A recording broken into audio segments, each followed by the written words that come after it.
Well,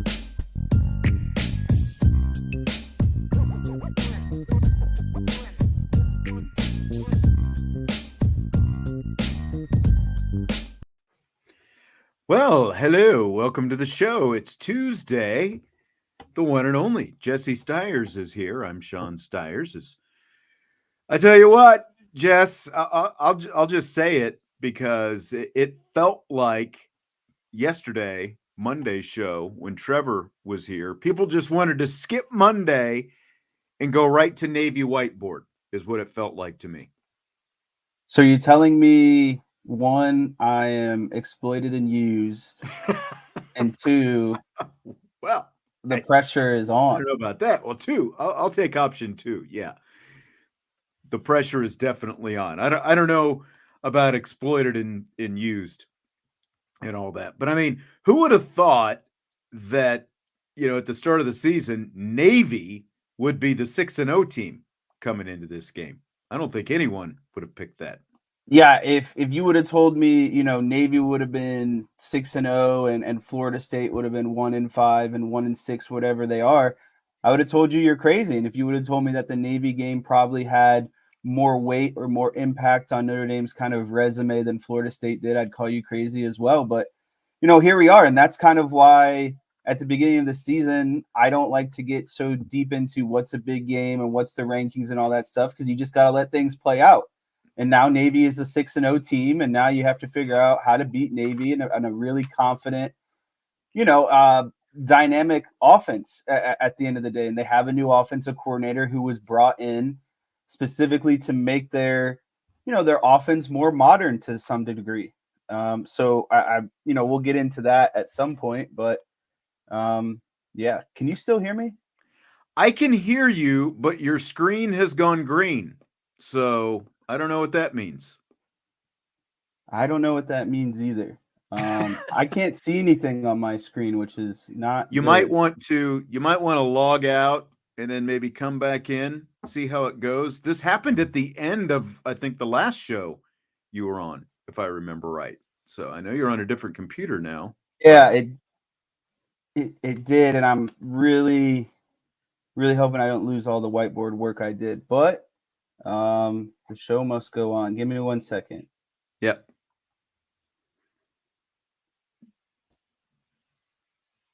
Is it literally 1 second, or will it be closer to 1 minute? Probably a couple minutes. My computer, I just can't see anything. Somehow I can still hear you, but I can't see you or anything. So I don't know what's going on. Well, like I said, you might go ahead and leave the show, come back in, see what you need to do with your computer. I saw, as we get ready for this thing, Fred G. Sanford logging in early. He said pretty much everyone on ESPN thinks that Notre Dame will lose to Navy. They are explosive and playing with confidence. True and true. I would just, look, respect Navy, all that different kind of stuff. Respect the triple option is the biggest thing. I mean, that's what this is.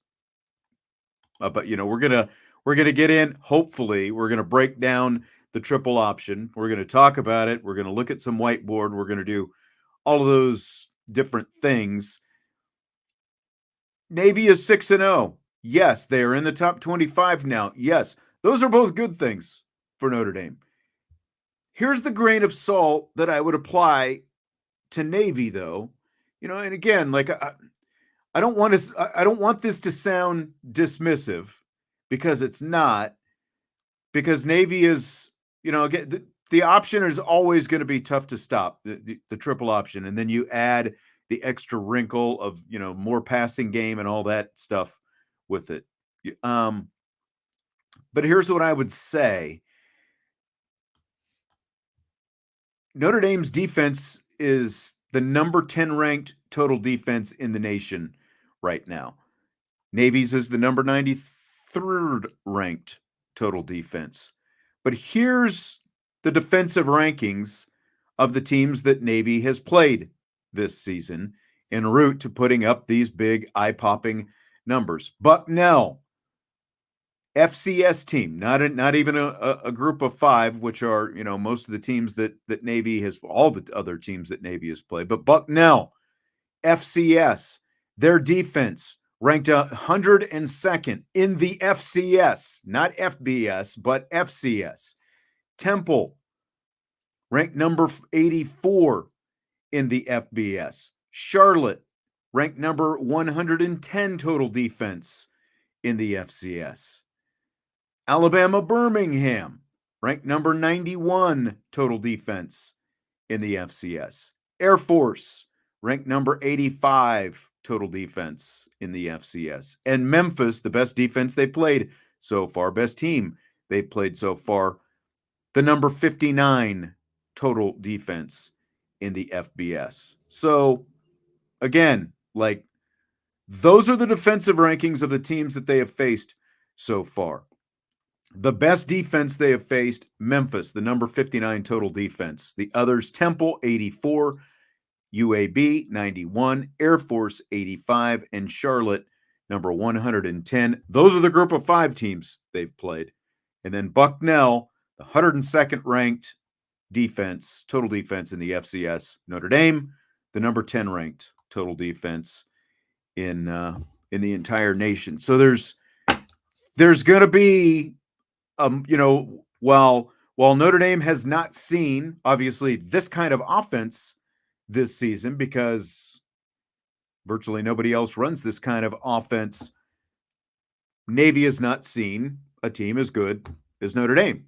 That's just what it is. And again, I'm not saying that to take anything away from Navy. I'm just kind of laying it out there in terms of it's the best team that Navy has faced.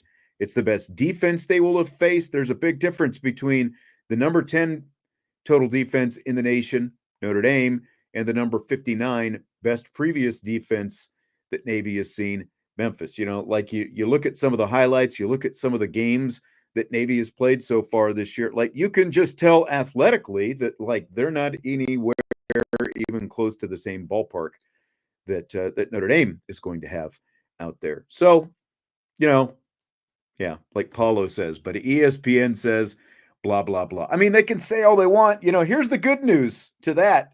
Who ESPN picks to win a game on TV has no bearing on the actual outcome of the game. So, they can pick all they want. There's no guarantee, but it's a completely different looking Navy team and Navy operation compared to a year ago. So there's going to be a lot of differences for both teams. Jesse is back. I hope that things are working better for Jesse. Are we going to need to get you a new computer over there in Cleveland, or what's the? I switched to the personal device. I don't think I can use that other one anymore, but I need everyone to be patient with me today. I lost all of my pre-work that I did for the show. No. I'll be going off memory. It's all there. I had things nicely set up on my boards, but we'll just you'll get to see me board in live time, what it's like to set it up. So today you get the full experience, but it's going to be a little different. It's going to be a little different. Are you plugging in the earbuds now? Yeah. That's the thing, is like all these computers have different slots now. None of them have USBs and C connections. I think that's what's hurting me, is I have all of these converters for my computer, and I think I'm overloading it, and it's causing kind of that glitch to happen. So no more of that. I'm just going to be on the MacBook from now on. All right. I mean, that's what works. That's what works the best for me, is just using my MacBook. Like, I've got a PC as well, and it's just hot garbage. I think I tried to use it once, and it probably did something similar to what just happened to you. So now, in terms of Jesse's background facing the option, Jesse played middle linebacker basically his entire life, but once he got to high school, the conference he was in, he went to John Adams High School here in the South, in South Bend. There was this school that he would face every year named Mishawaka. And for as long as I can remember, Mishawaka has played the option. That doesn't mean they've played it forever, but as long as I can remember, Bart Curtis, longtime head coach at Mishawaka. He's now down at Warsaw. And guess what he started running as soon as he got to Warsaw? The good old triple option. Keith Kinder was his offensive coordinator when Bart Curtis was still at Mishawaka. He's now the head coach there. His current offensive coordinator, Kyle Shaw. They all worship at the altar of Navy's triple option. I literally think it's like a teenage kid. I think they've got posters of Navy, like up on their in their rooms at home. I don't know what their wives say about it, but like if there's a Navy game on, those guys are going to be watching it. Like because of their option, they sort of, they love to glean from Navy's triple option. So, and of course, I used to do their games on the radio for a few years. Vince and I did them for a few years until just a couple of years ago. But by my count, Jesse, you faced Mishawaka in their option offense.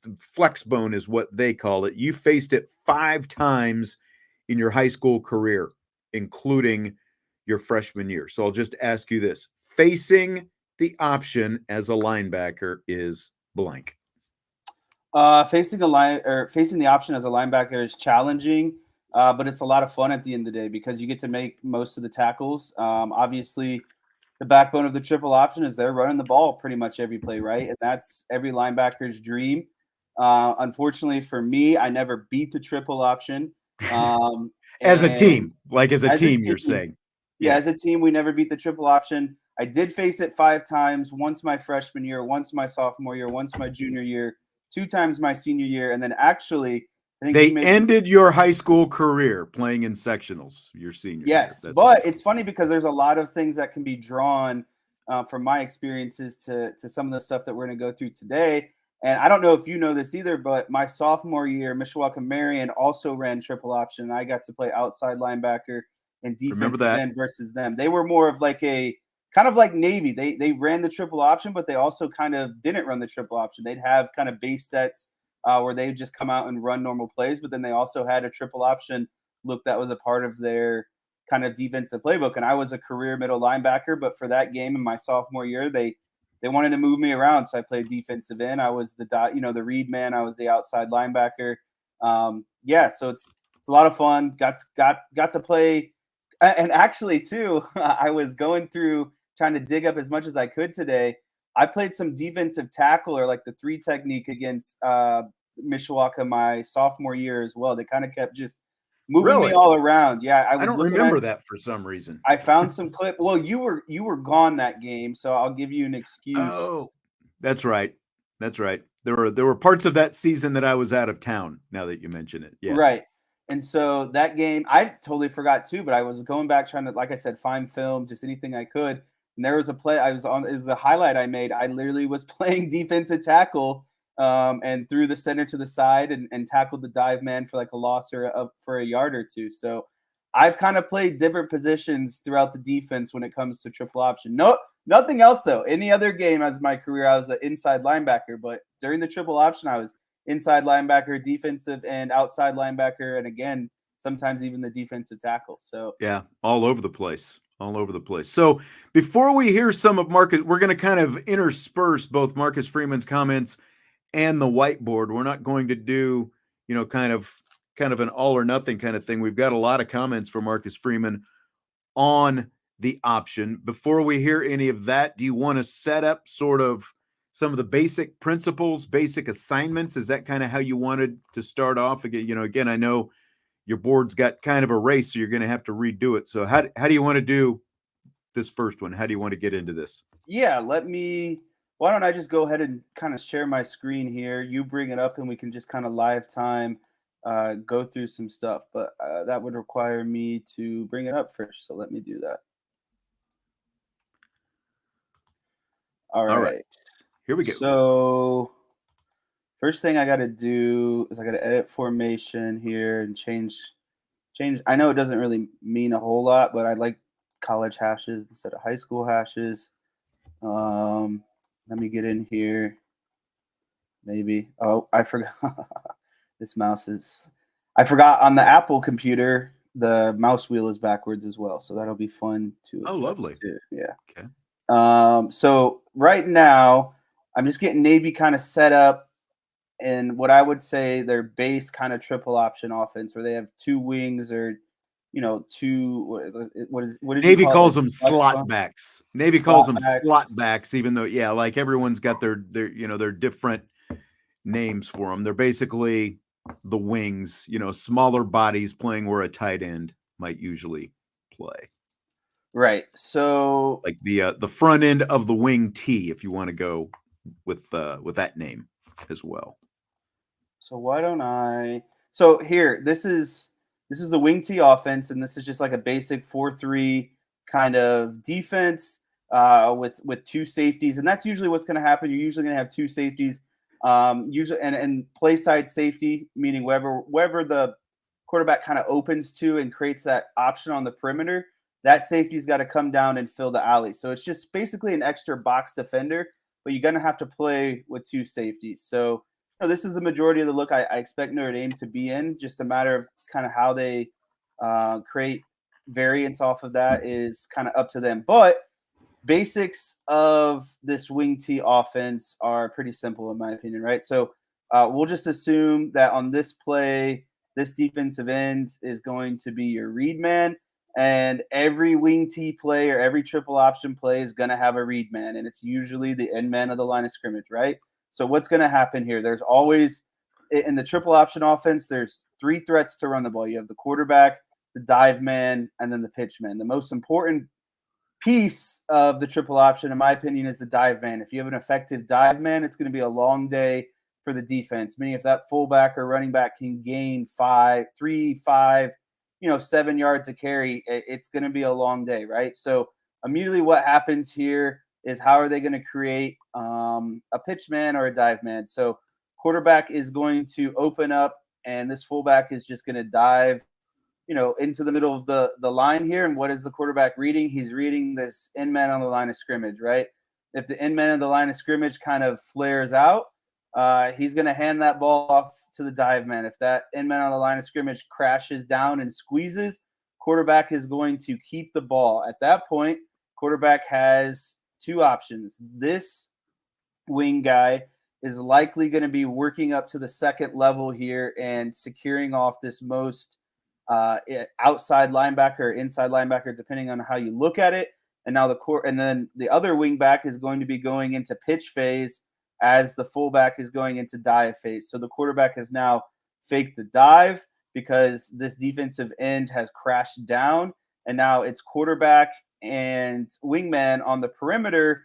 And obviously the last two options here are quarterback can keep it, or if this safety ends up stepping down and filling the alley, then he's just going to pitch it off to the wingman and he's off to the races. So that is the basic principle of the triple option offense. There is an end man on the line of scrimmage.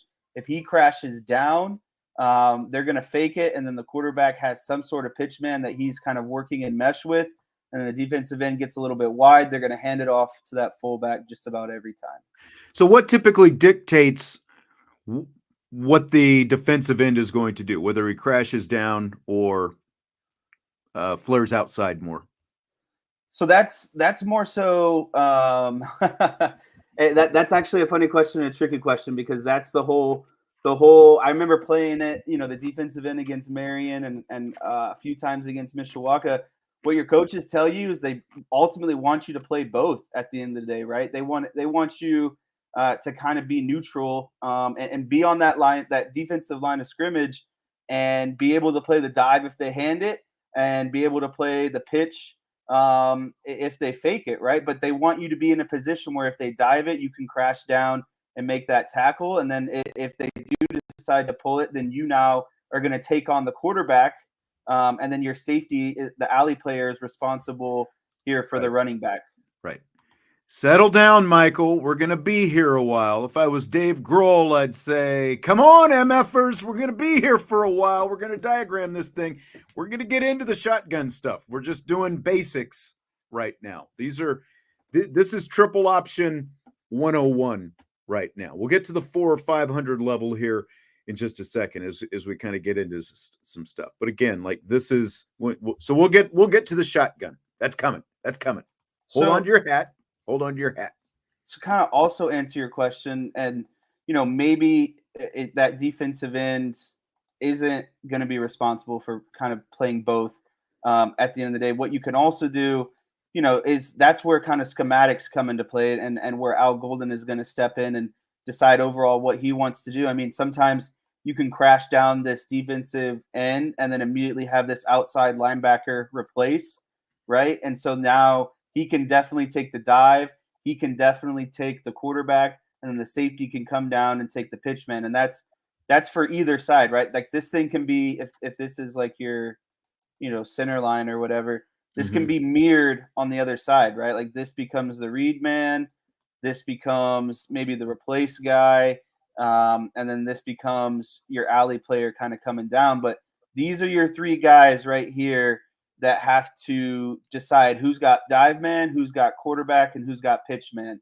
And that's going to be their responsibility pretty much predominantly every game. I would say that the safety is always going to have pitch man, and the outside linebacker and defensive end can sometimes kind of switch between who's got dive man and who's got quarterback, assuming that he pulls the ball. But majority of the time you want your linebacker on the quarterback because he's the more athletic guy and can, especially for Notre Dame's linebackers can play well in space and can really tackle on the perimeter. So I would see, basically the entire game, Notre Dame's outside linebackers being responsible for the quarterback. I'm honestly going to be curious to see who starts this game as well, because the triple option is so different than anything they've seen. Like we saw Jalen Sneed, for example, start the opener against Navy last year. And there have been other guys. I think it was Carlo Calabrese, who was like was it a different one of those linebackers? It's basically like there was one of those linebackers kind of back in that era there a few years back that would just like when the Navy came up every year, like he was the guy, and he would just go out there and eat up tackles, and he wasn't necessarily, playing that much other than role player type stuff, as a linebacker for the other games. And like Jeff Brown brought up Kennedy Urlacher, and he is a heat-seeking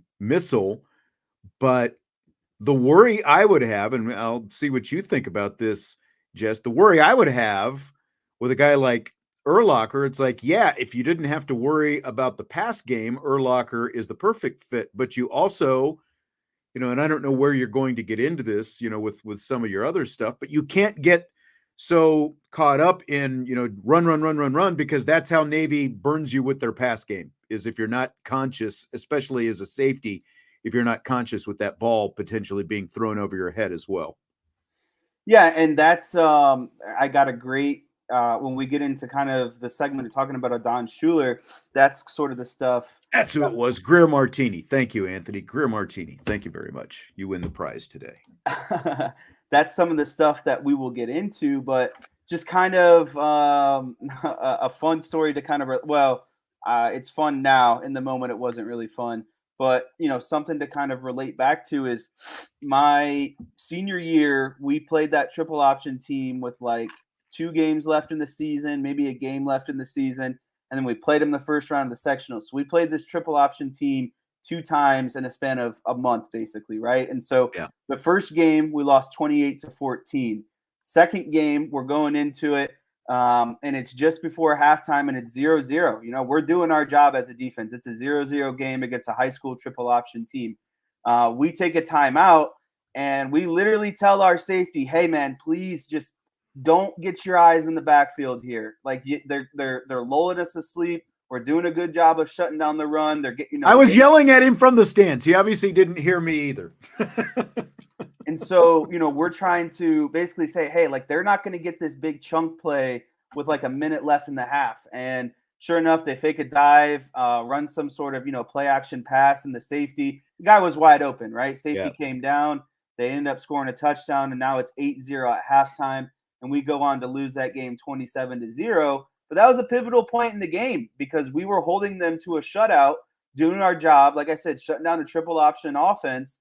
And our safeties, literally, we go into a timeout just to warn our secondary to, be disciplined and what happens immediately after they get burned on a pass play. So yeah, it's definitely something that you have to, but it's hard. And it's, outside of linebacker, I mean, triple option is hard on the entire defense, but as a safety, it's even particularly tough because you want to come down and be that alley player, but at the same time, you still kind of have to be patient and make sure that a pass play isn't sneaking behind you. But that's something I have a board for kind of later on the show that I'm excited to get into. All right. You want to hear some of Marcus Freeman's comments on this option, or like this option specifically, this Navy option, as Michael was referring to? Here we go. What you see is that I don't know what the percentage was last year, but this year they're about 45% in the gun.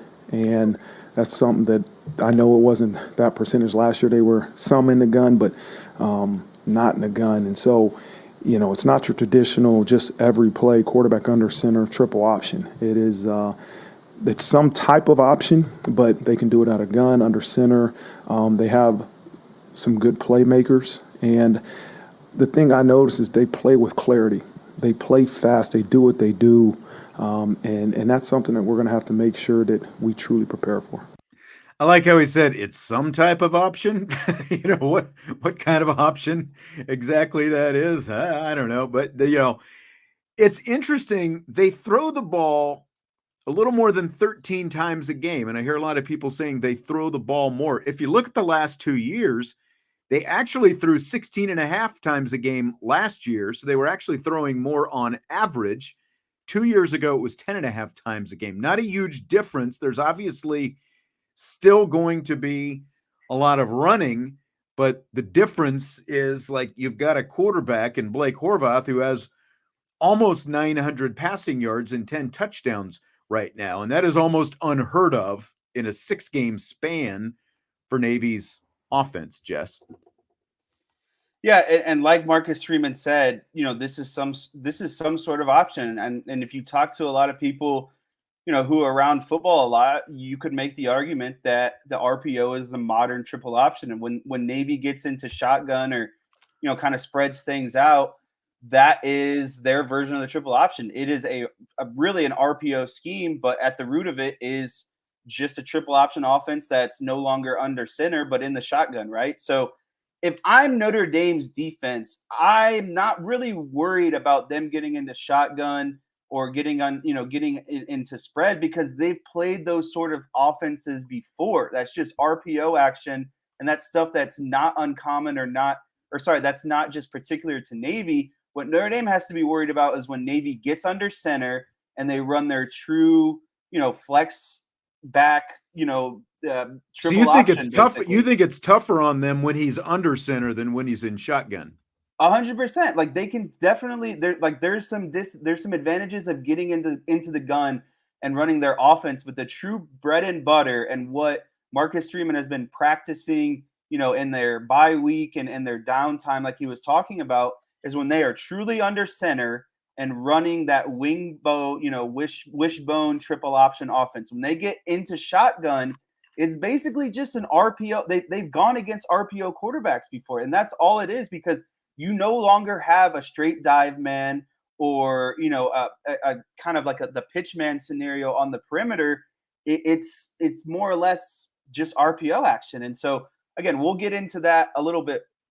Well, actually, I have something that I can do for that right now. It's what makes that passing so hard. I think you'd make a lot of people happy if you just did some of that right now. What were you saying? What makes it hard is what? So let me get a screen here going real quick. When you get into,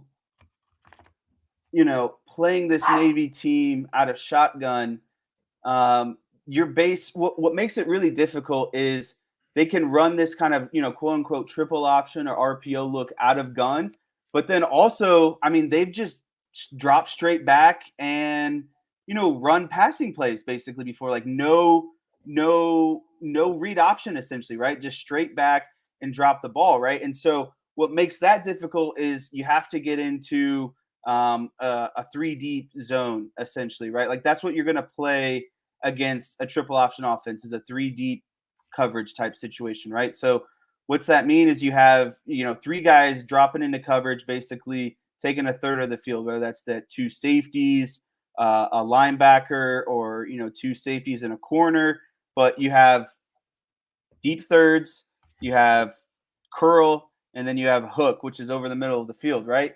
But when you're playing that 3 deep zone look against Navy, it's easy for them to take advantage of because their wide receivers can just drop in and find a hole in the zone, essentially, right? Like you can't play man-to-man coverage against a triple option. It's just you're going to get burned, essentially, at some point. You have to play some sort of 3 deep zone. So when Navy comes out and runs just straight pass, that's the advantage that they're in because their wide receivers can just drop into whatever zone is open, essentially, right? Just find the open spot on the field. But that's really the only coverage that you can run and still respect that triple option look at the same time. But when they come out in that gun, that's what's hard is you don't know if they're going to run a triple option look or if they're just going to drop straight back and pass the ball. And that's the main difference between Navy now and last year is they just didn't really drop straight back and throw the ball, right? Like 99% of their plays involve some sort of option aspect. But now there's the potential where they can come out and run an option look at a gun, or they can just drop straight back and run, some sort of normal passing concept. That's where the challenge really lies. I'll let you draw some of that up here in a minute, but Michael, good comment. He says, from what people say, you don't really run the same defensive formation the whole game because once the option team figures out what you're doing, you can't stop them. I mean, you do kind of have to mix it up. And again, like I'll go back to when I was calling games on the radio for Mishawaka a few years back. I would see teams that would back the linebackers off, like almost 7-8 yards, like they were trying to back the linebackers off the line of scrimmage to be able to let them make plays. Well, once they started doing that, Mishawaka would just, pound, the fullback on his dives or fullback outside veer, because like all you've got to do is hand it off and the linebackers aren't there to make a play and they're going to get, 4 to 5 yards before there's even contact most of the time. And so then the team would bring the linebackers up closer to the line of scrimmage. And, what do you do then? You start working the outside because the linebackers don't have as much time to react and get outside. So, I mean, so there is some challenge. I don't know. What are your thoughts on that? It's funny you bring that up because I remember one time in high school, we literally got to the locker room at halftime and our coach was he was already kind of hot-headed in general. And he was getting on the defense about, you guys are giving up too much yards. And we're like, Coach, we're doing exactly what you told us. We're reading our keys. We're doing what you told us to do.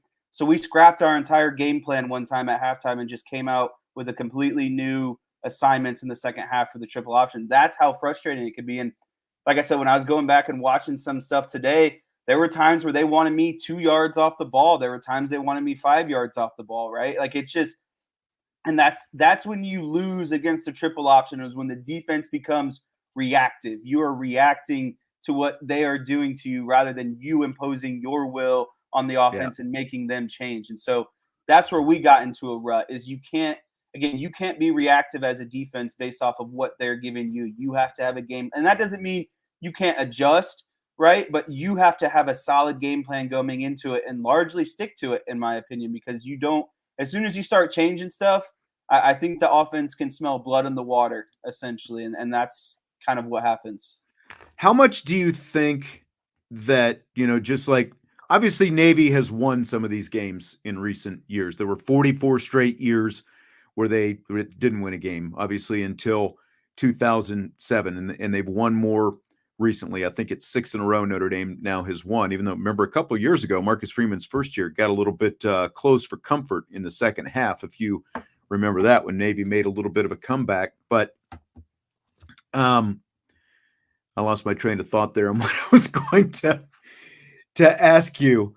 The difference, just the difference in the athletes that Notre Dame has. Again, like I was talking about, and again, I'm not trying to talk down to who Navy has played so far, but the best defense they've played against so far is Memphis, number 59 in the country. Notre Dame's is ranked number 10. Now, ranking, like that number is fairly relative, even a number 10 ranking for Notre Dame, because Navy's option is so unique. But just in terms of the, like the general athleticism that Navy is going to face in a Notre Dame game, and especially this Notre Dame game, when you look at Notre Dame's linebackers and how fast they are, and like the guys in the second, all those, whatever position it happens to be, how much difference do you think that makes in like in this week's game specifically? I think it makes a huge difference. I can confidently say that this is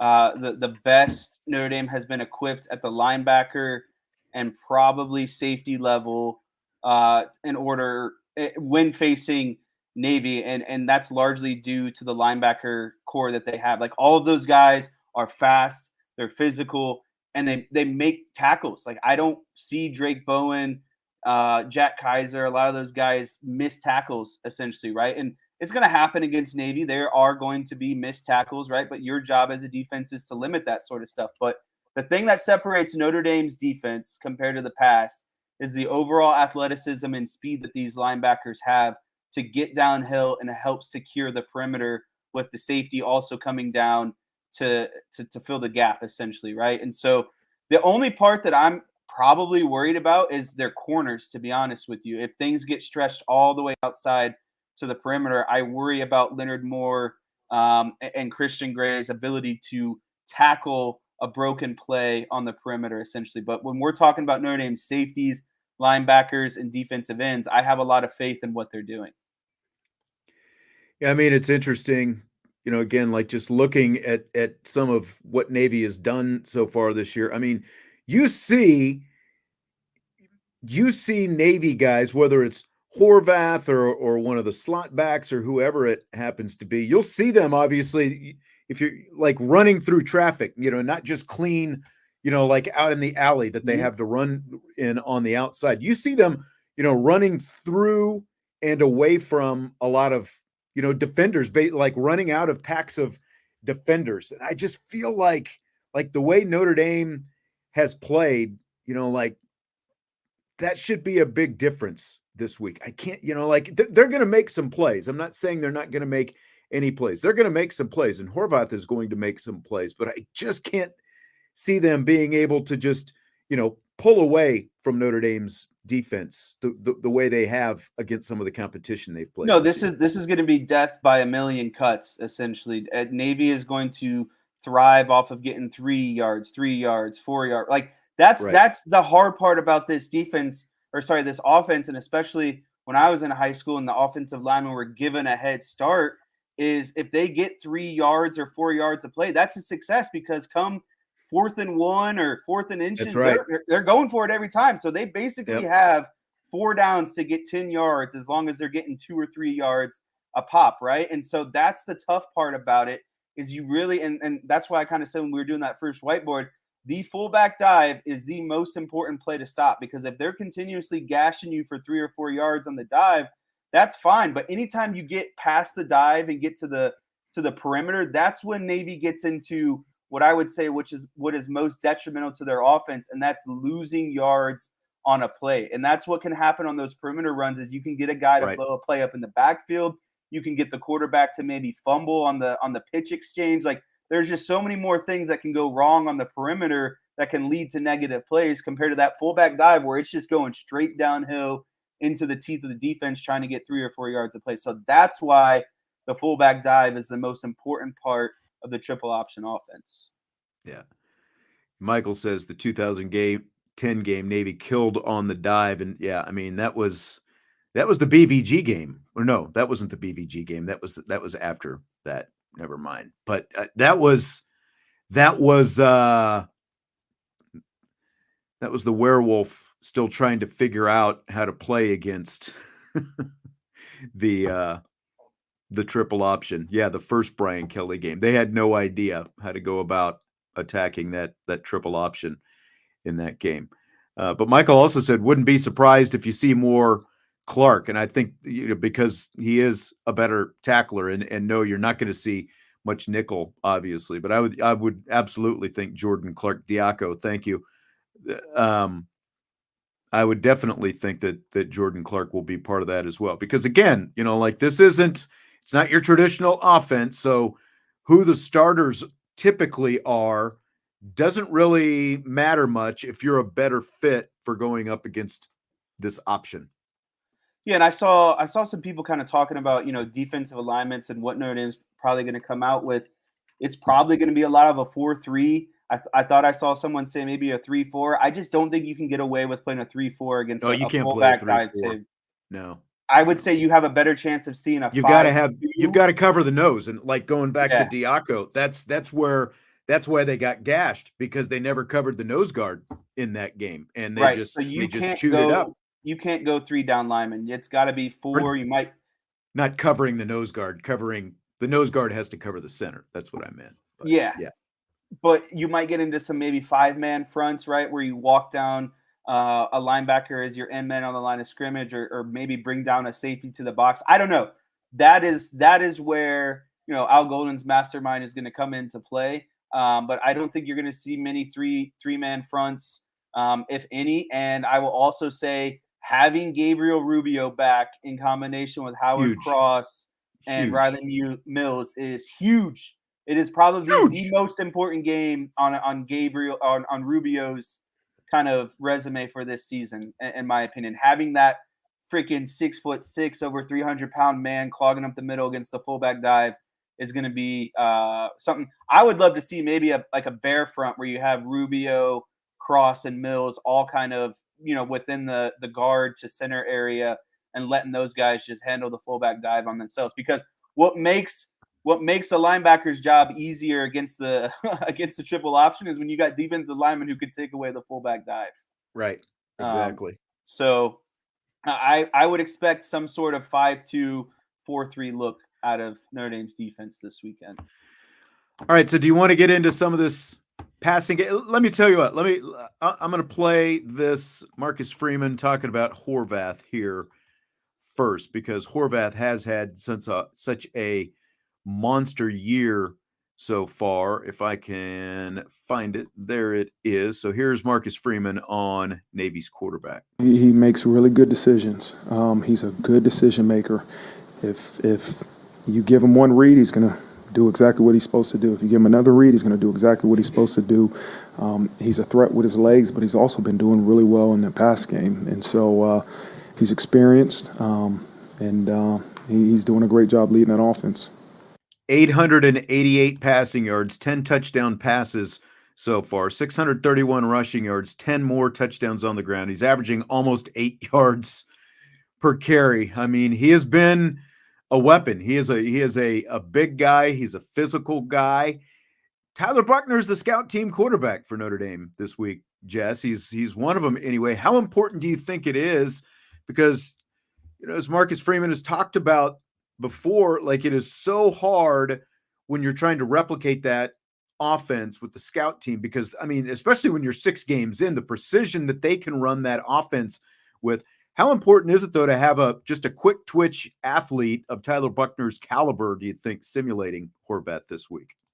It's funny you bring this up, because I don't know if this has been mentioned yet, but Tyler Buchner is not as beefy as he used to be when he was the starting quarterback at Notre Dame. When I saw that photo of him, running out on that fake field goal, he is a skinny guy. He is not as strong and beefed up as he used to be, right? So he's a receiver now.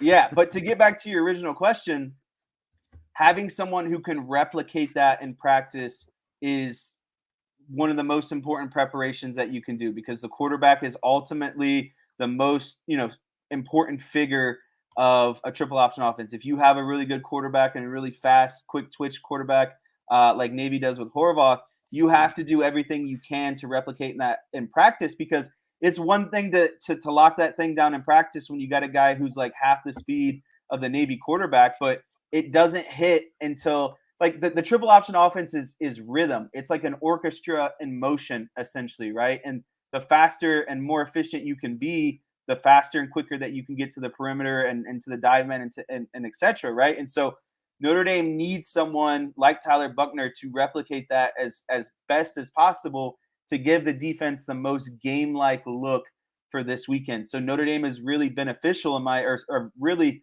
lucky to have someone like Tyler Buchner on the roster who can step in, who is a quick twitch guy, but also was a quarterback at some point, right? And so he has an understanding of how to kind of run that offense from a scout view. So I think it's a great thing for the Notre Dame defense in terms of their preparation. Here's a question from Brian NY. How do you see him, typically running? Is it, do you see him, doing much quarterback power, like sweep and not pitching? How would you characterize what you've seen Horvath do? Well, it's so when they're under center, it's more, it's not really QB power, but when they get in shotgun, it's definitely a QB power kind of concept. And that is something that we will probably be getting into in like 5 minutes. You're probably right. Let me play this cut here from Marcus Freeman about the importance of eye discipline this week. Every week that matters, especially this week. Eye discipline is going to be so crucial because this week, more than any week, man, the lack of eye discipline can truly result in an explosive play. And this offense has really, I don't know the stats, but I know they've had more explosive plays probably than anybody else in the country. I mean, they've had a lot of explosive plays, which I'm sure goes back to a lack of eye discipline. And so tackling is going to be crucial. We got to practice it, and we got to have great eye discipline. Yeah, I mean, he was asked that question with the preface of Adon Schuler kind of having some issues with tackling. Schuler's actually played a little bit better from a tackling standpoint the last couple of games, but how would how would that impact whether or not you use more Schuler or somebody else at the back end back there with Xavier Watts? To me, you just got to figure out who's the guy who can come downhill and make a tackle, but also be disciplined to play and pass as well. And I would be more so worried about it when Navy is in gun, because when they're under center, it's like a 95% chance that it's going to be a run play. And so as a safety, I think you have some cues that you can read off of, okay, if they're in gun, I don't necessarily have to react as fast to the run as I would have to if the quarterback was under center. So I think that gives you a little bit more patience in determining, either run or pass. But let me go ahead and kind of demonstrate. Well, let me, you can go ahead and bring that up, but I wanted to ask you as well, that simple tell, the fact that when they're under center, more likely than not, it's going to be some kind of run play. Whereas when they get into shotgun, there's obviously a greater chance that it's either going to be a pass play or maybe, some of that quarterback power, how, again, for a team like Notre Dame, how important is that simple tell, do you think? No, I think that's really important, but I truly believe at the end of the day, you got to be worried about Navy's running attack more than anything. I think that the passing stuff is secondary, but that's what, Navy running the ball is what makes their offense tick, essentially, right? They are only able to pass the ball because of wearing you down in the run game, right? So if you shut down Navy's run game and now they've got to open up into more of a passing game, I mean, that just plays exactly into Notre Dame's favor. Navy has to have success on the ground to be able to essentially trick Notre Dame into some sort of kind of play action type situation. But I don't think that Adon Schuler has an advantage or a disadvantage. I think he's just got to be disciplined in what he's reading and kind of, his preparation or study throughout the week. There just needs to be some kind of tells where, again, if they're in shotgun, I need to be just think in the back of my mind, okay, it's like being the best way I can kind of allude this is it's like being a hitter in the profession, a professional hitter and with a 2-strike count. You got to be sitting on the heater, right? But then you just got to adjust to the curveball if that's what you get. That's the same thing that applies for Adon Schuler. You got to sit on run and fly downhill as soon as you see it. But if you get a tell, you got to be able to sit on that breaking ball or the passing play and just be able to adjust, because Navy's athletes shouldn't be able to like outrun or Exactly. you know what I mean, outflank a safety essentially. It's just the only way they're going to get outmanned is if they just fall into the trap. And so that's where I'm saying Well, go ahead. Go ahead. that's just kind of where I'm saying you have to be, disciplined in your preparation, in your cues, and determining quickly is it pass or run. Something that I've noticed in watching some of Navy's offense when they do pass is I see a lot of passes where they're throwing to one of those slot backs or wing backs. Like the two slot backs are their top two receivers. It's not a wide receiver. They like the receivers, and it was the same with Mishawaka. Like the actual receivers are more stock blockers. Just out there setting blocks on the edge and that kind of thing. But I see a lot of those slot backs kind of getting lost in the wash, lost in the traffic where, you might see Horvath, like fake some of that, like zone read type stuff to him. And then the next thing you know, one of them is in the middle of the field where they're surrounded by like 6 defenders. And then Horvath rolls out to one side. And then the next thing you know, that guy pops out of all that traffic and he's wide open, and it's just an easy pitch and catch from Horvath to him. And then he, takes off for a 20, 30 plus yard gain, that kind of stuff. So again, like the importance of eye discipline and making sure where your man is, regardless of what the situation is, run or pass. Yeah, and that's going to be the big thing is kind of what we were talking about. Notre Dame pre-play, defensive end, outside linebacker, safety is going to know who they're responsible for, who their guy is. Are they the dive man? Are they the quarterback? Or are they the pitch man, right? And so you just have to understand your responsibility.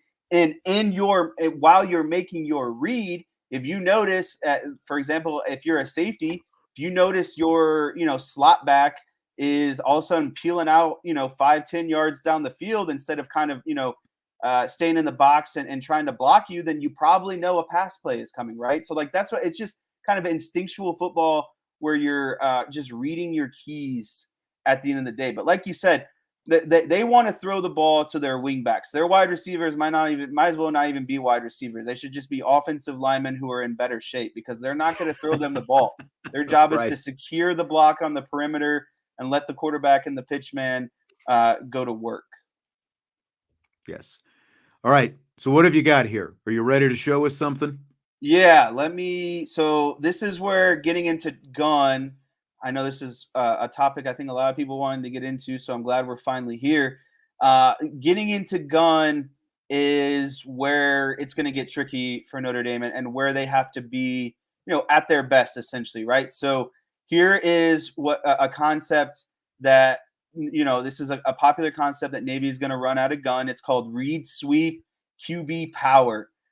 So what that means is this left guard is going to be pulling to the right side.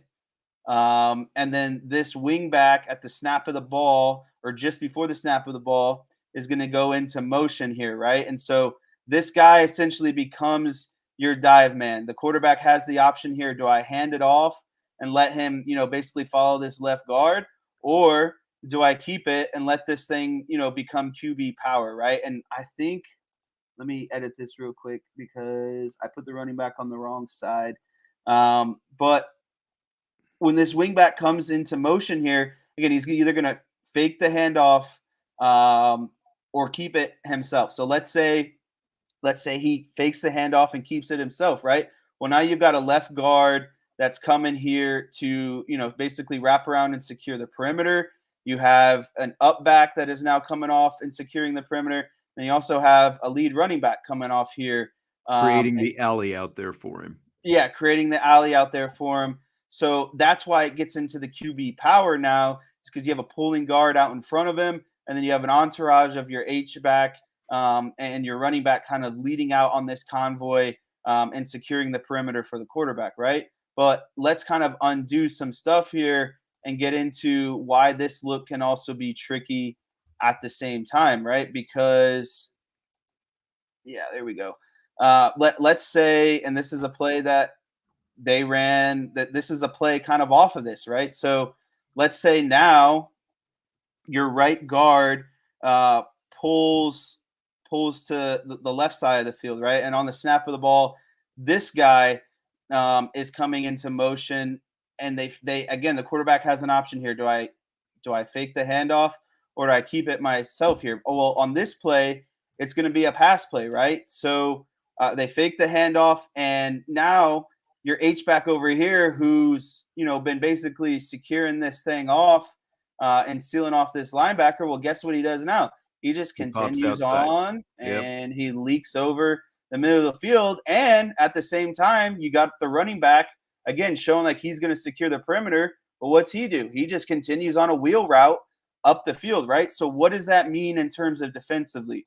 Well, what's got to happen here is the backside safety, wrong button. Backside safety has to read this and basically, cover this guy coming across the middle of the field.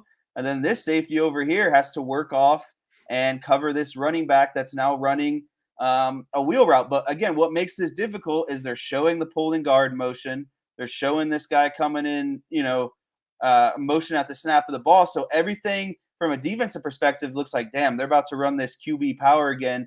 As a safety, let me make sure I come down and fill this alley so I can, get to the quarterback. And then this safety's like, well, now I'm the support player. I got to come downhill and kind of combo this thing with the other safety and the outside linebacker. Well, oh crap, we're too deep now. Quarterback faked it, and now running back and H-back are slipping behind us, and that's why you see those wide open throws that Navy's able to complete. Right. Yep.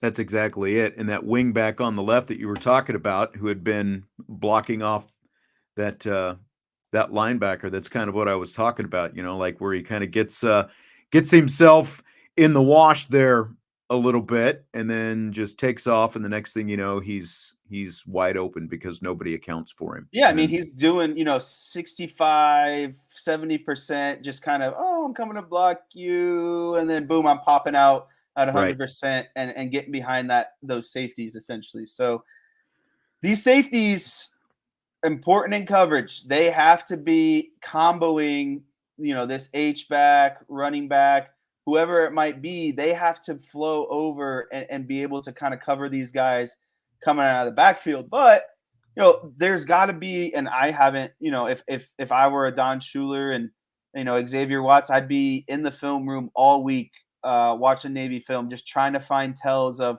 do they give you any sort of indication, or hey, are we running the ball here, or are we passing the ball here? When do they like to play action? That sort of stuff. Well, it's interesting because Marcus Freeman, I know you watched at least part of the press conference yesterday, but he was asked about, this is fall break this week, so there's no classes.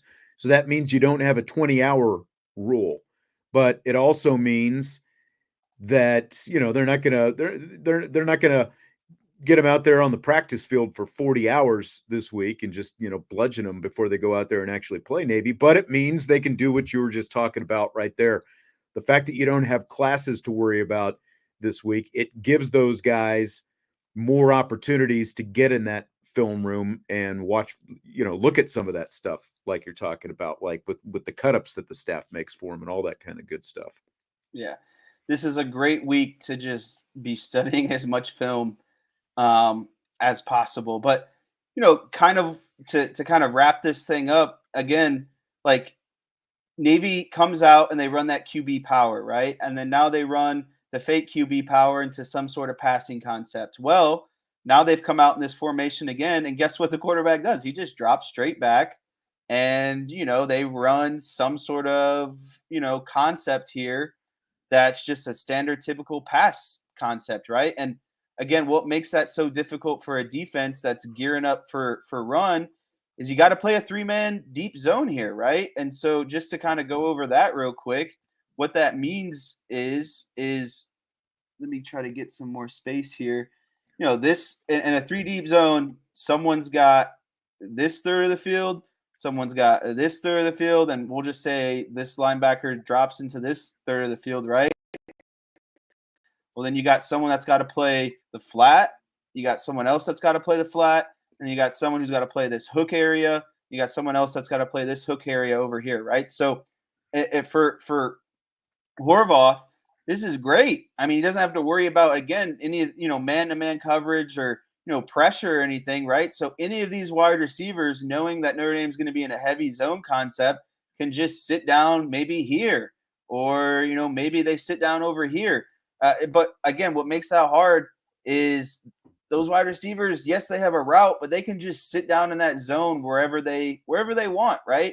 And so for a defense that's so geared up on QB power, maybe fake QB power, and then they just come out and run a standard pass play, I think that's where they have to be super efficient, is just not getting lulled to sleep by, different kind of looks and formations that Navy gets that they're giving you. Navy is trying to set you up at some point throughout the game, whether that's in the first quarter, the second quarter, or maybe the fourth quarter. They're constantly trying to build off of kind of their previous plays and what looks as a defense that you've been giving them. Yeah, absolutely. And, like you said, I think the defense has to attack rather than be reactive, but that can be hard as well because of, the things that you're talking about. If you sell out because you think it's going to be a run, but oops, it's not a run, and now the ball is thrown over your head. Because it's crazy. I was looking at some of the numbers today, and what do you think of when you think of the three service academies? Time of possession, because of how they run the football, right? Well, Navy only ranks 84th in time of possession. Notre Dame is actually 32 spots ahead of Navy in time of possession this season. And part of that is because, the explosive plays that Horvath is making with his legs, but also with some of those passes, catching teams napping, like we're talking about. Very, very important. I think more so in this game than probably any game that they've played before because of this offense. Anything else that you wanted to talk about with this offense?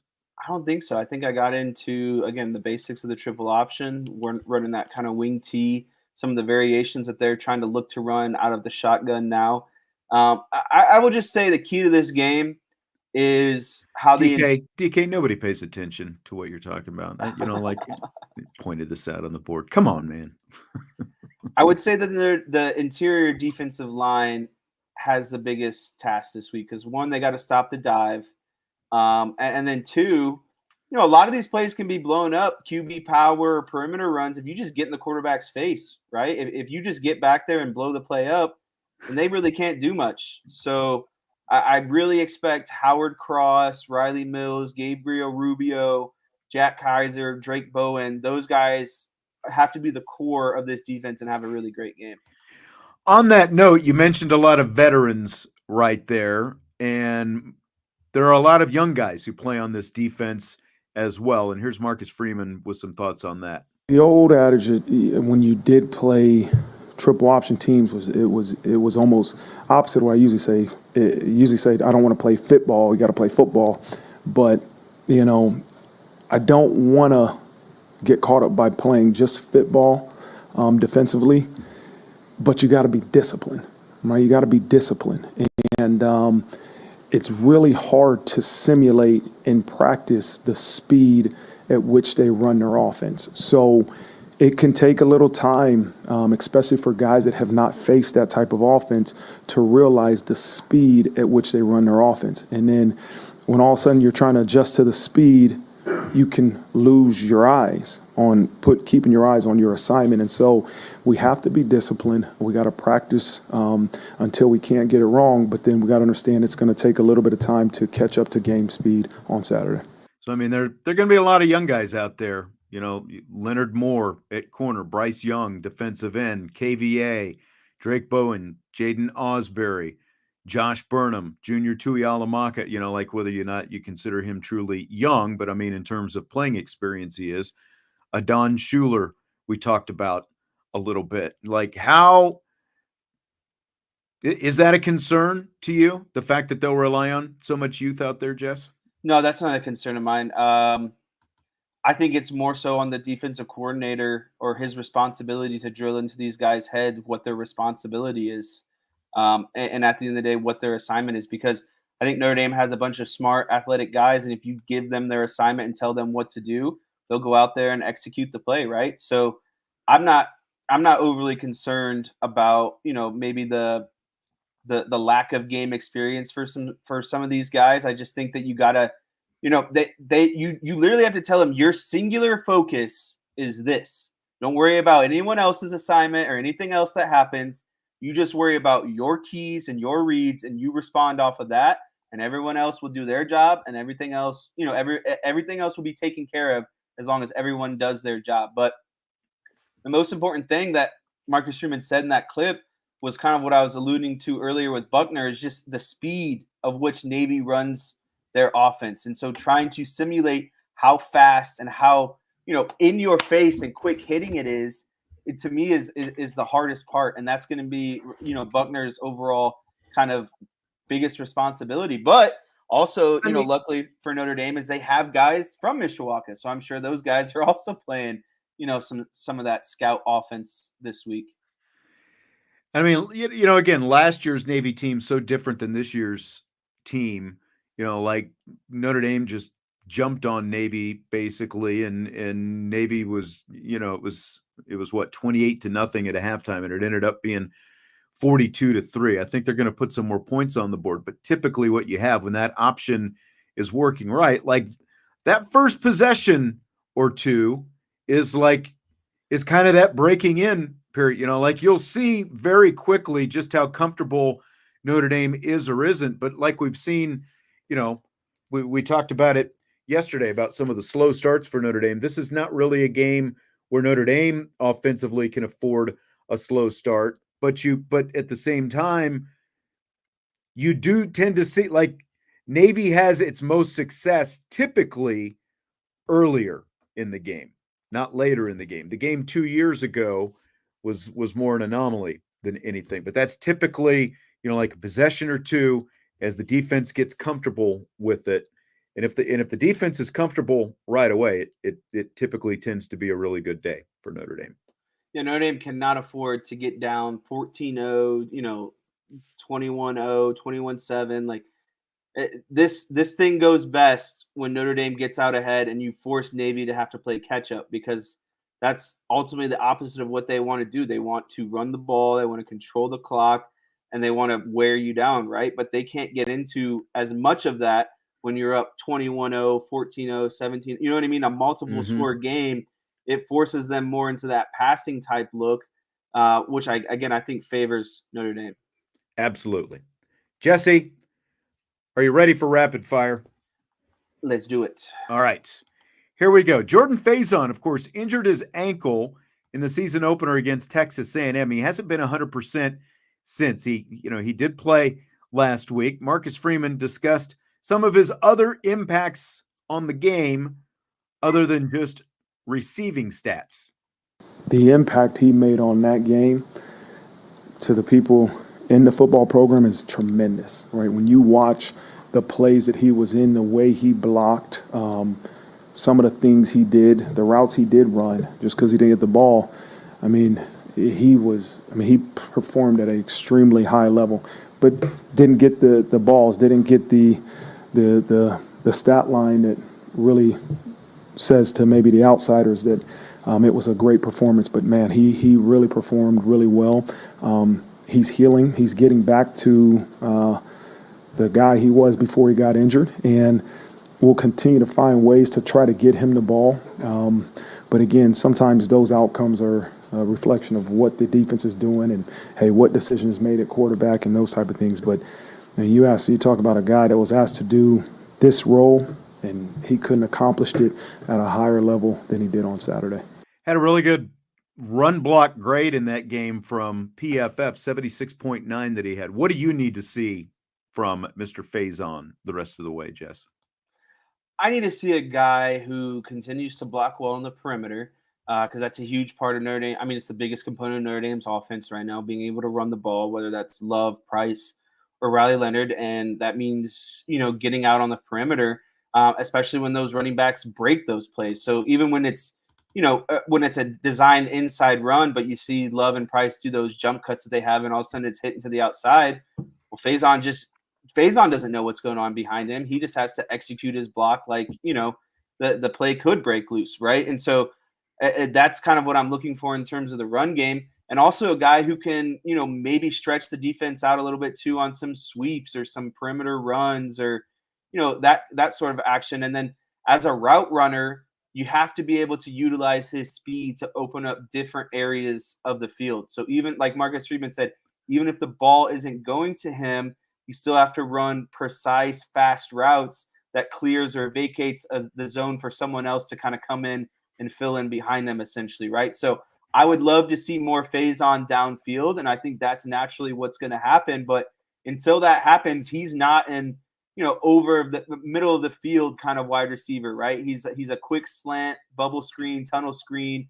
kind of jet sweep type of guy on the perimeter. But even when he's not doing those things, he can run fast, quick, precise routes that allow the play to develop and open up for someone else. Yeah, and I mean, what stinks with that ankle is just like it doesn't let him really use his full set of tools because of the cutting. Yeah, exactly. Like it doesn't allow a low center of gravity guy with the kind of explosiveness that he has to be shifty and, like you said, cut in that lateral type of stuff. It's really eliminated some of that. But hopefully with a bye week coming up, they've already had the one bye week and it seemed like he was getting better, but then he tweaked it again. Hopefully that continues to heal up because all those things that you talked about, and especially the downfield stuff, like even if he's not able to be involved as an actual receiver as much, his ability to open up parts of the field with his speed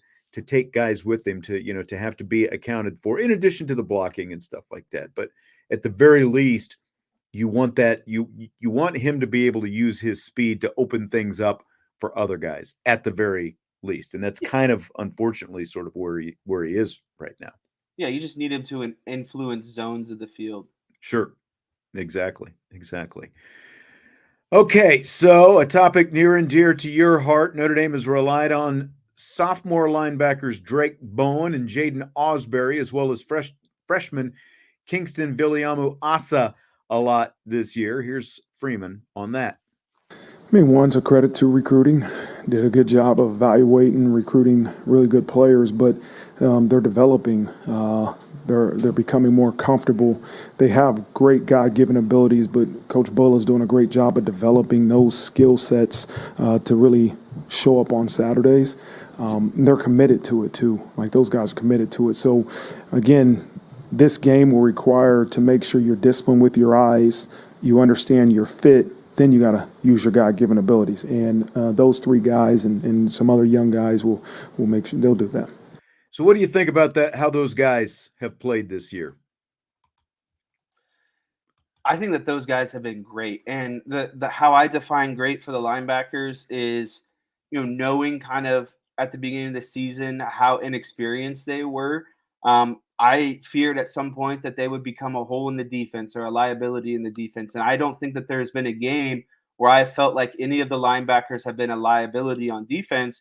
And I would argue that their play has just gotten better and better every single game. And I think this past game against Georgia Tech was kind of the accumulation of that, because I saw Drake Bowen just make beautiful open field tackles. And as soon as he got his hands on you, it was over, right? And so, like Marcus Freeman said, it is the combination of basically, your keys and your reads, and then allowing your kind of physical God-given abilities to finish off the plays. And I think that the linebackers have done a great job about, getting into the right spot. And again, that has to do with technique and making the right reads, and then finishing the play off with their speed, their athleticism, their strength.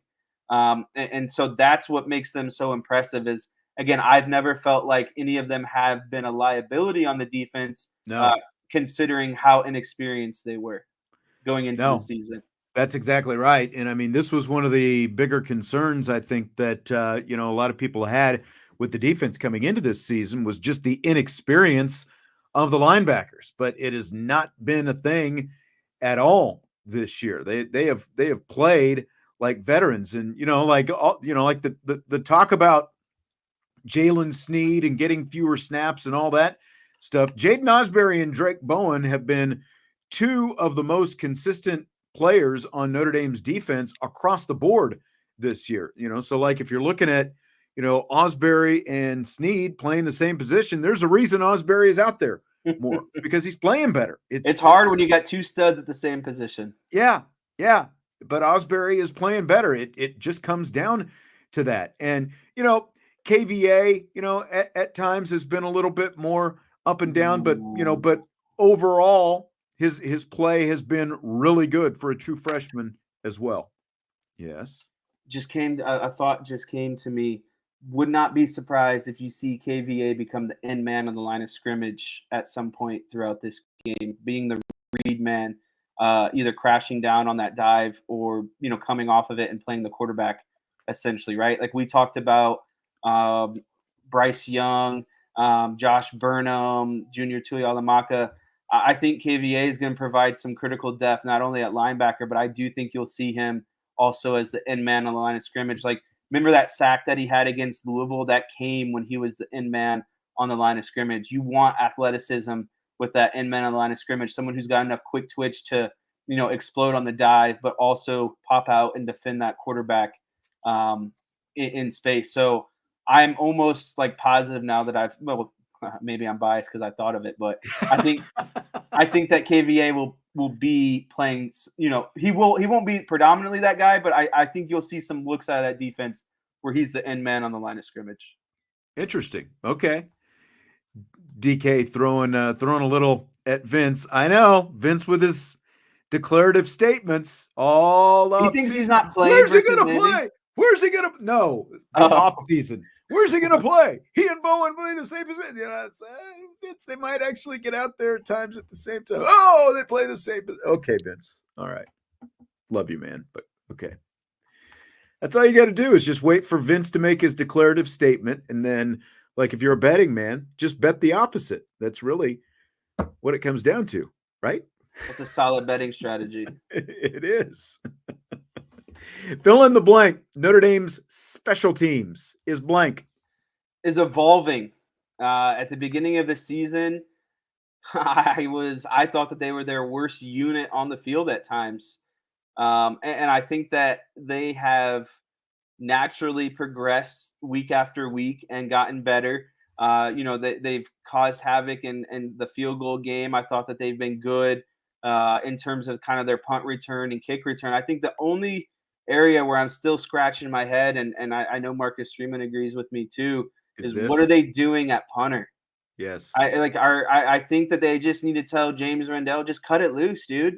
That's exactly. Quit telling him, quit micromanaging his technique and trying to get, maybe this backspin or forward spin, or just let him go out there and use that Thor leg and just nail it, right? Because I was listening to you and Trevor yesterday, and I agree with what Trevor said. At some point, Notre Dame is going to get into a dogfight where they got to pin teams within their own 20, 15, 10-yard line and play that field position battle. And it's like, if you get to the 40-yard line or midfield and you're only flipping the field 20, 30 yards, it's just simply not good enough, right? And so they need to, I don't know if he's got the yips or a mental block or too many people are telling him too many different things, but at some point, I think you just need to tell him to rear back and kick that thing and let it loose.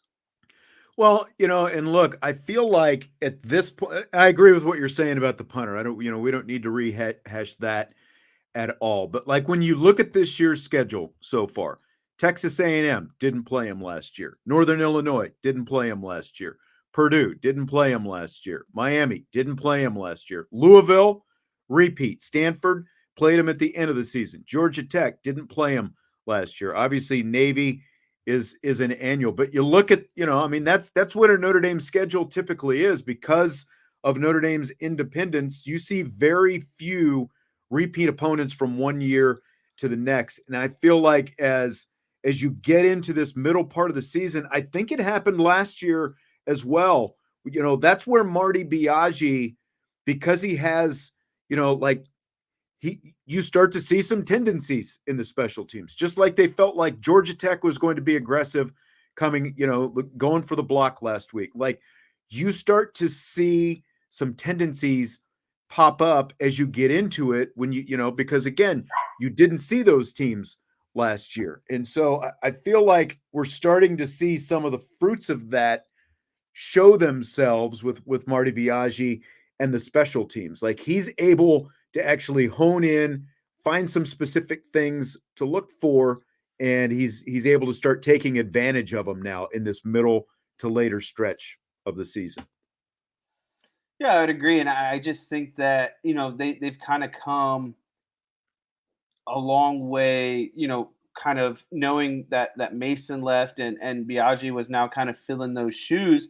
But you also have to look at who's also playing those or filling those roles respectively on those units, right? Like, Notre Dame had some really good guys who played well, on punt return, kick return, punt block, field goal block, that sort of stuff. So I think it's a kind of an overall, it's a good thing that we've seen them get better and not worse. Is it perfect? No. Is there things that need to be worked on? Yeah, but again, I don't feel like the special teams is something that is a liability or something that could influence a big game, right? Maybe could swing a big game, and they had the muff kickoff or the fumbled kickoff at some point in the season. All that stuff is going to get cleaned up, and I think by the end of the season, when the games matter most, when that stuff is taken care of, I think it'll all be okay. And another thing I was kind of seeing in the chat is people kind of, complaining about kick returns and punt returns and stuff. I just think that stuff goes back to overall philosophy. I think Marcus Freeman would rather those guys just kind of get under the ball and fair catch it in a lot of instances and just secure them, getting the ball back, right? Take the ball at the 25. Yep. No need to fight for 5 more yards and potentially fumble when you have an offense that's really, I think, doing a good job about moving the ball and at least setting up their punter to flip that field position. Yeah.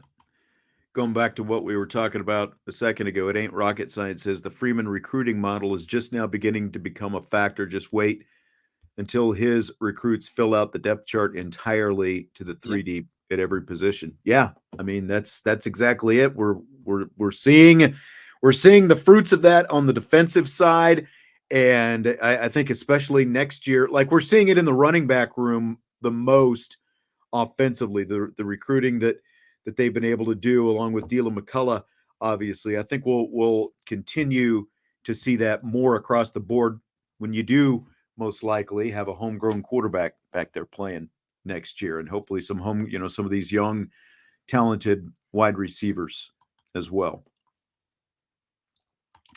If I say 63%, you think what? Not good enough. It's a D-.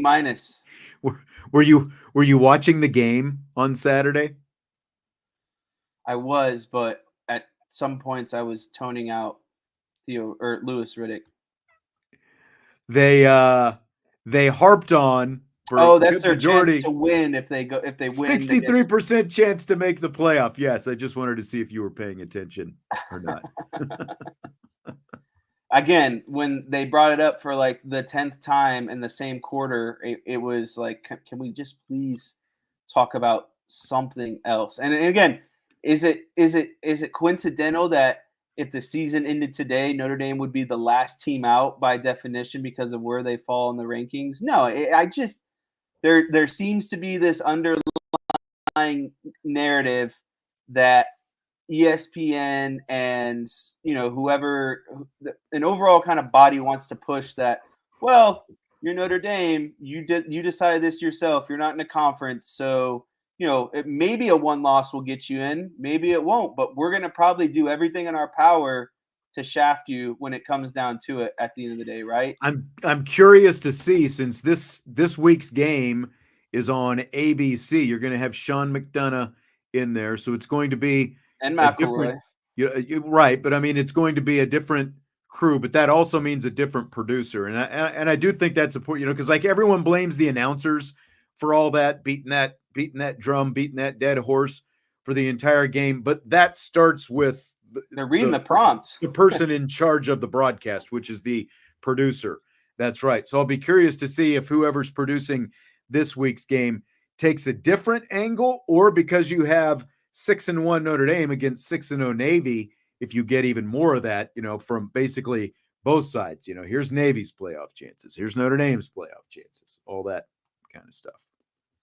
And I think I enjoy McDonough and McElroy broadcasts. I think they are very good about, in my opinion, being neutral, right? Like when I say neutral, I don't think that those guys have a side, but as you're going through the game, if I feel like that you are doing things to kind of take a side, then I don't think you're doing your job particularly well. And I think those guys do a good job about just kind of, being on the fence and doing their job and just kind of pointing out the goods and bads for both teams, right? And that's kind of objectively looking at things rather than kind of leaning or having, some sort of underlying bias, in my opinion. I mean, McDonough's good. Like in all honesty, like the guy was doing, they made him the Monday Night Football guy for a year or two before they took him out of there, when they kind of realized he's more of a college guy than he is an NFL guy. But I mean, he's been doing it forever. He's been doing it so long. I remember he came and talked to, one of my broadcasting classes once when I was still in college. Like, that's how long Sean McDonough's been doing it. I think he should be the number one guy for ABC/ESPN, like the number one, play-by-play guy, because he's their best play-by-play announcer. I know there are some who like Joe Tess, and I like Joe Tess as well. But like, if I were, picking who I thought should be, like, who's the best play-by-play announcer for college football, ABC/ESPN, it would be Sean McDonough, hands down, bar none. So it's like, you got a really good crew doing the game this weekend. So this one came from Father David on the Champions Lounge the other day. He said, honest question, is Lincoln Riley gone before the Notre Dame game? He said they lost to Maryland to fall to 3-4. They're 1-4 in the Big Ten.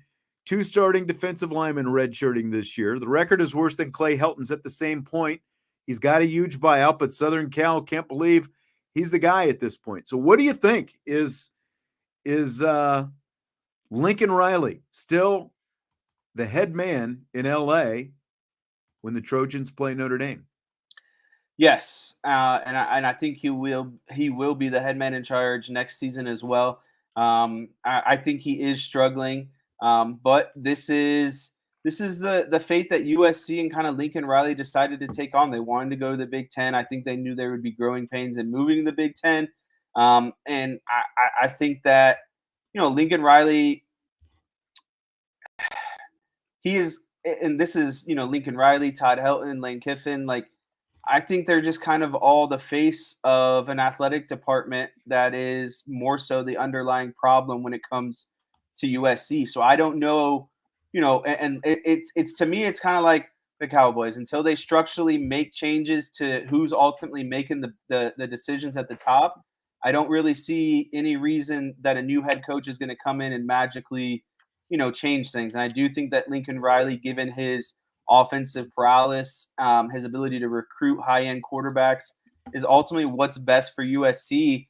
I just think that, to be quite honest with you, the Big Ten's a different brand of football, and I don't think USC was ready for that physicality quite yet. And I think it's going to take a little bit of adjustment at the end of the day.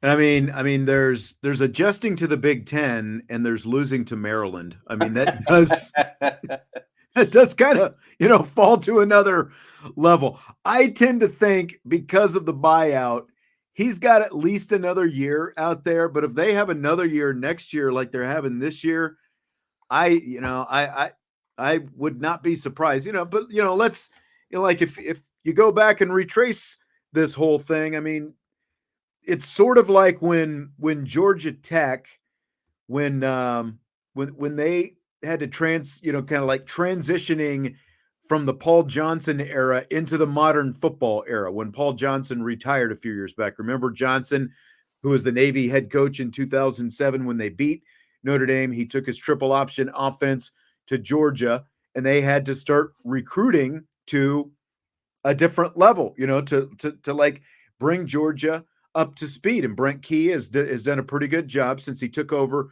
when Jeff Collins was fired a couple of years ago. And I mean, the biggest thing for Lincoln Riley is they've got to start recruiting that thing better. Like, you look at the difference in the level of recruiting that Riley has done out there at USC versus what Marcus Freeman has done here.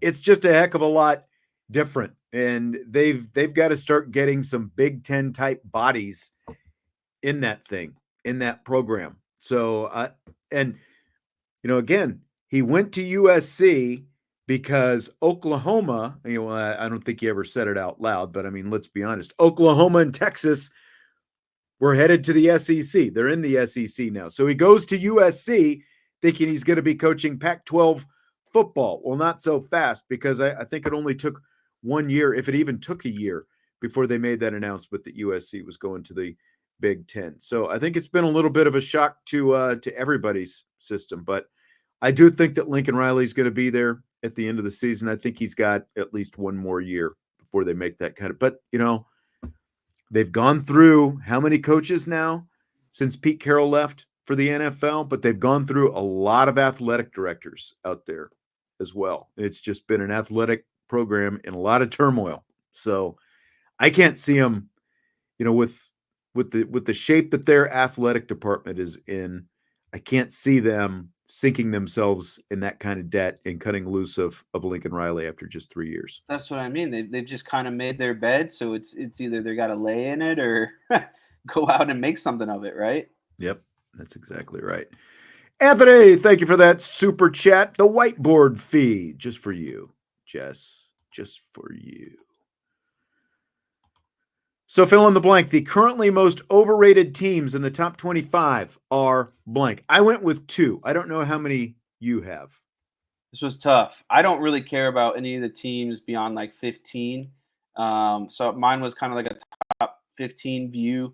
I went Iowa State, Clemson, and Miami. Coincidentally enough, all you teams. Think Clemson's overrated? Really? Yeah. Who have they, after getting boat raced by Georgia, who have they beat? They've beaten. Well, I mean, they play in the ACC. Yeah, but it's Appalachian State, North Carolina State, Stanford, Florida State, Wake Forest, and Virginia. I mean, what game sticks out where you're like, man, that's a really solid win to kind of like, sway me from the fact that they got absolutely boat raced by Georgia in that first game. I'm not sold on Klubnik yet. I think they're not as good. I mean, that's they fair were because it is pretty, like, they and Miami are obviously in the same conference. They haven't played each other yet. I feel like Miami is a little bit more overrated than Clemson personally, because at least you can say, well, Clemson played, and that was a tight game. That was like barely any score at halftime. And because Clemson's offense couldn't keep, like, I still feel like Clemson has a pretty good defense. I guess that's what I'm saying. I agree with like not being completely sold on Klubnik, but I at least feel like they've got a legitimate defense. Yeah, and then you look at Miami and it's like, okay, they've beaten Florida.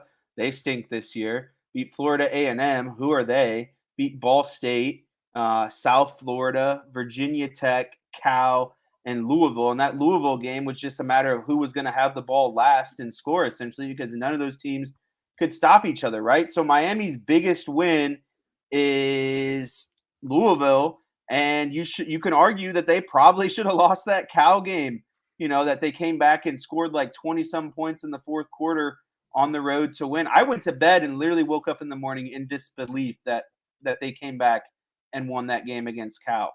But again, they haven't really played anyone, right? And so, everyone makes, and this is where I'll kind of wrap up this point, is everyone makes fun of Notre Dame for losing to NIU. But what have they done outside of that? They've beaten a good Texas A&M team. They beat Louisville, who is now that they've kind of sit into a spiral, backwards. At the time, that Louisville was a ranked team, right? And then in these other games, Stanford, Purdue, Miami of Ohio, they've blown them out. They haven't been relatively close games. And so I think Notre Dame has better quality wins. And then in some of those, but the problem is they've got a bad loss. I mean, that's why they're going to be knocked, because one, it's a loss, and 2, it's a bad loss. There's just no way you can get around that, because I agree with what Jeff is saying Iowa State and BYU, they've played nobody except for BYU. At least they beat Kansas State. Iowa State's going to play Kansas State the last game of the regular season. Like how great is Kansas State? I don't know. That conference is generally not that good, but Kansas State, is at least decent. So at least BYU has played them. And like Iowa State and Miami, like, yeah, they've had to come. Like Iowa State should have lost to UCF last week, but you know what? They came back and won. Miami should have lost a couple of times, but at the end of the day, they came back and won. And like while I agree that Iowa State and BYU are overrated, like if you're comparing them to Notre Dame, that's right. They found a way to win, and Notre Dame didn't. Like that's what's separating them right now. Because if Notre Dame had won, they'd probably be at least in the top 6 right now. Well, when they lost, weren't they top 5 already? Right? Like I think they were actually. I think they were number 5. Yeah, so they might even be. Yeah, they would probably be, in all honesty, like 3 or 4 right now. With Ohio State losing, Georgia losing, Texas losing, Alabama losing. Like you could make the case that Notre Dame could be sitting at number 2 right now, had they not lost to NIU. So,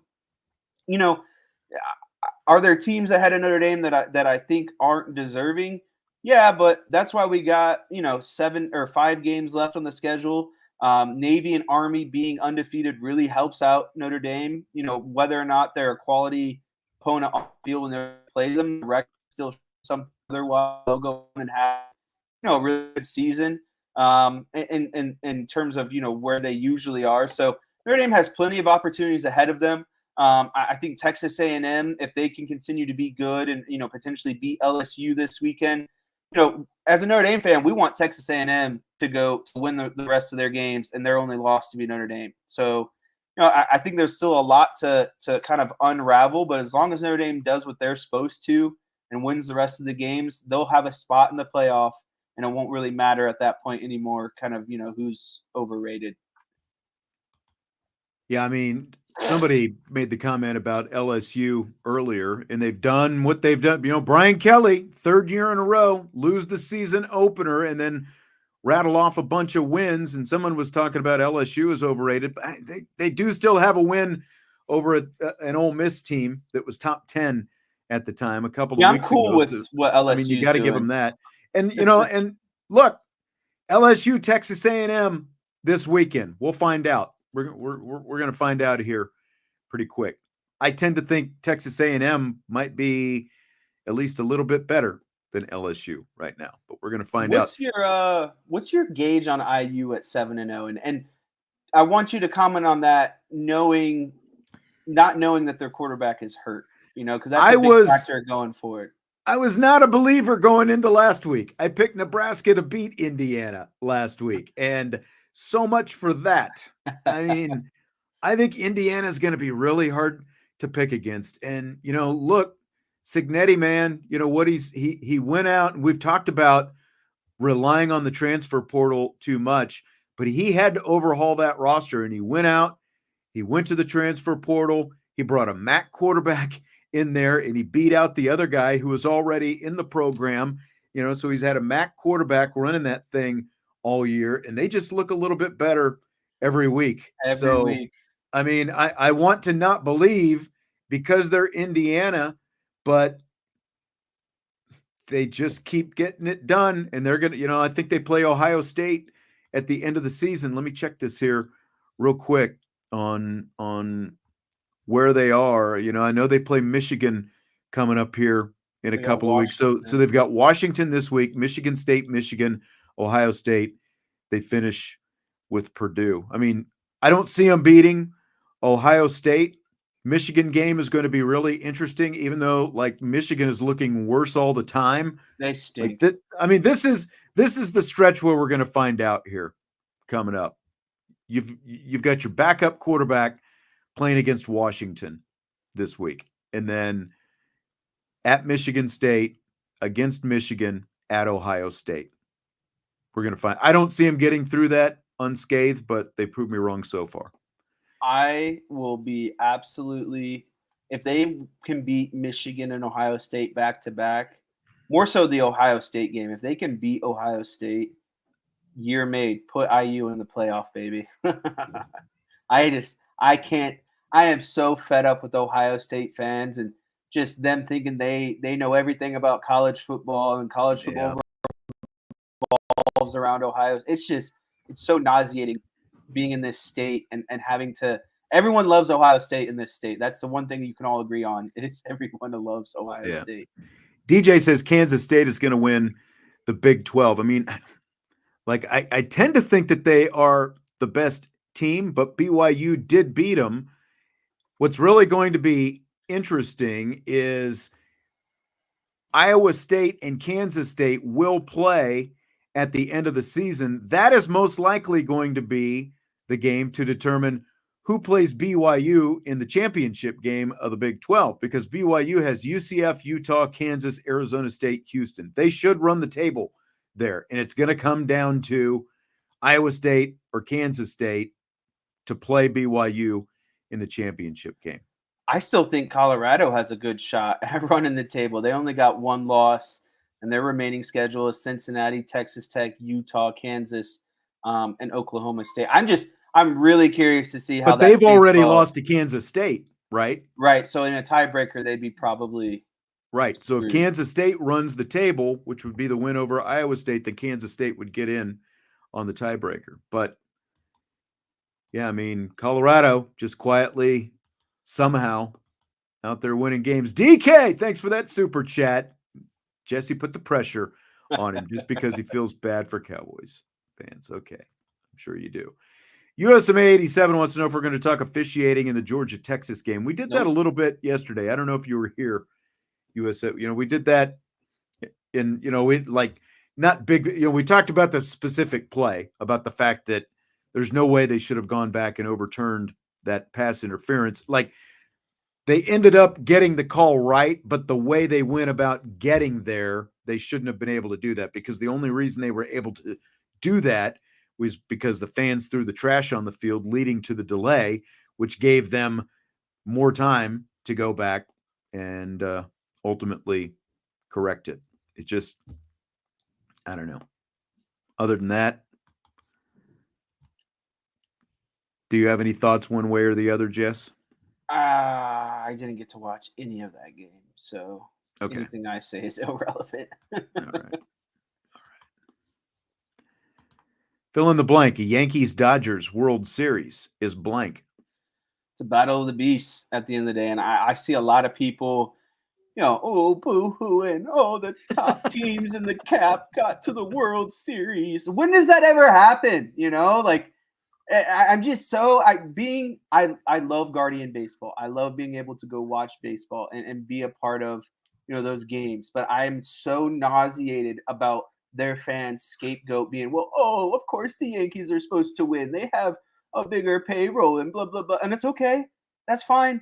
But you have an owner that has just the same amount of money as the Yankees owner, but he doesn't want to spend that kind of money, right? And so I think so many of these fans get caught up in money, payroll, cap space, and there needs to be a cap limit and all this stuff. And it's like, well, why don't you look to see who's running the organization, how much they really care about baseball? Because the Yankees owner, he's all in. Everything he does is about always have been rolling back into the Yankees, right? And so I personally don't care. You got Aaron Judge, Juan Soto, Giancarlo Stanton, Shohei Ohtani, Freddie Freeman, Mookie Betts. Like that's an all-star team right there. I don't care because I'm watching some of the best teams and the best players in baseball, and they just happen to play for the Yankees and the Dodgers, right? So I'm really excited for it. And again, I think it's a battle of just two beasts right now, two teams on their respective sides who, I didn't think the Yankees would be the team from the AL at the beginning of the season. I thought the Dodgers had the best chance, but I thought that they'd do something to shoot themselves in the foot. I thought the Phillies were the better team, down the stretch, but, they somehow got taken out by Mets got hot at the right time. Yeah, they got taken out by the Mets, and that's what baseball is at the end of the day. So, long story short, I'm really excited about this World Series, and I'm tired of hearing about all these people boo-hooing about, they should be in the World Series because they have the highest payroll. Yeah, I mean, this is it. right here. Fox love it. Major League Baseball loves it. It's market 1, market 2, Dodgers, Yankees, two of the, oldest classic teams in baseball. They haven't played in a World Series since 1981. Fernando Mania, baby. Anybody out there remember Fernando Mania? Fernando Valenzuela. That was the last time the Dodgers and Yankees played in the World Series, and they had some classic World Series prior to that as well. The Reggie Jackson 3 home run game, and all that. So like they used to play each other for championships a lot more often, but it's been 43 years since it happened. So Major League Baseball loves it, and you've got some of the biggest stars in the game. I'm going to be curious to see what the viewership for this thing actually ends up being, because of the fact that you do have Ohtani and Betts and Judge and Stanton and these guys, and Garrett Cole even on the other side with the Yankees. So let me see. I feel like the Dodgers are the better team, and I feel like the Yankees are much less tested than the Dodgers, but crazier things have happened. I guess we'll find out. Let me see. Oh man, I couldn't find it. So I know I can remember this one for certain. Back at the beginning of the season, college football flexed Rutgers and USC to this Friday night. Same day as game 1 between the Dodgers and the Yankees. Isn't that kind of crazy how you got two New York markets playing in LA on the same day? It's like if you're Fox and you're college football, you hit that thing absolutely out of the park by flexing that game. Like it is. And then I also saw that like there's 3 concerts that night in LA. Like basically every venue Friday night in LA is going to be accounted full. for. Yes. And so if you live in LA and you're going to any of those events, I'm praying for you, because it is going to be madness that entire day. Oh, World Series, baby. It's coming. It's coming. I'm excited. I forgot that it was Friday, that it started Friday night. I was thinking Thursday for some reason. There are a lot of questionable sports scheduling, I think. All right, great whiteboard earlier tonight, Jess. We're going to go ahead and wrap it up with that. Hit that like button if you would before you leave. And of course, we'll be back tomorrow. We'll be back Thursday as well with more IB Nation Sports Talk. I'm just going to give myself a pat on the back for adjusting to my computer failures. You would never know. You made it through the rain, baby. We'll talk to you tomorrow.